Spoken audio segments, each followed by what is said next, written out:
What's up, YouTubers? Thanks for joining me on this YouTube video. If it's your first time tuning in, my name is Salvador Brigman, and on this YouTube channel, I like to talk about crowdfunding. And particularly in this video, we're going to be breaking down how Indiegogo, one of the top crowdfunding platforms out there, works. If you're not familiar, Indiegogo was founded in 2008. I actually started writing about crowdfunding in 2012, so I have had a lot of experience interviewing entrepreneurs who have been on the platform, really understanding how they've grown and progressed, some of the new functionality that's come out. And I'm excited to share that with you today. You can use Indiegogo to raise money for a project, for a new business, for a creative venture. In total, over $800 million worth of crowdfunding campaigns have raised money with Indiegogo. This is 600,000 campaigns that have been on Indiegogo. It's a wildly successful platform. A lot of amazing entrepreneurs have gone through this platform to finance their dream, their business, their creative venture. The first thing that I want to highlight about Indiegogo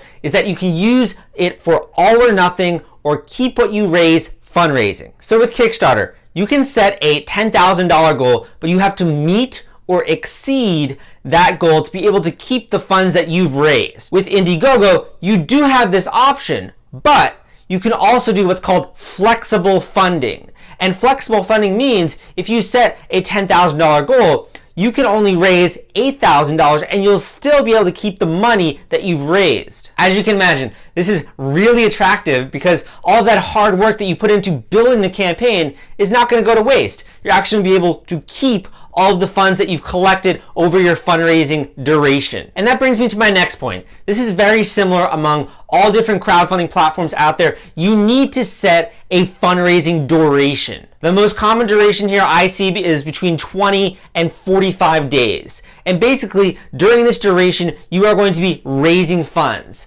And people only have till the end of that 20-day period or the end of that 45-day period to get their pledge in. It's really great for if you're telling someone about this fundraising campaign, it's number 10 on their priority list. It's really a great way to create that urgency needed to bring it from number 10 to number 3 so they actually take action and give money to your project. And I know the first thing that I thought when I learned about Indiegogo and crowdfunding is, does this actually cost any money? And the answer is, it is free to launch a campaign on Indiegogo. If you're doing a fixed or all or nothing campaign and you meet or exceed your goal, then you have to pay a 5% fee to Indiegogo along with payment processing. This is the same as if you're doing flexible funding and you raise any kind of money, you're gonna have to pay 5% on that money to Indiegogo and then a small percentage, about 3%, to a payment processor. The next step after you prepare and launch your campaign is really to get the word out. You cannot rely on Indiegogo to do any kind of marketing on your behalf. That being said, there are regular backers on the Indiegogo platform, but really you're only going to see a boost on the platform if you're already starting to get some momentum, if you're already starting to trend well in Gogo Factor, which is Indiegogo's ranking algorithm. Therefore, I usually recommend that campaigners plan to raise at least 30% of their overall goal from their friends, their family, their local connections, and the tribe they've built up prior to launching. There are a lot of ways that you can market your Indiegogo campaign. And if you want to learn more about that, come subscribe. I'm putting out more videos related to crowdfunding and specifically marketing your campaign. As a breakdown or a checklist, what you're going to need when you launch an Indiegogo campaign is a pitch video. You're going to need compelling copywriting with images that are going to attract backers. And also, you're going to need perks or rewards. A perk or a reward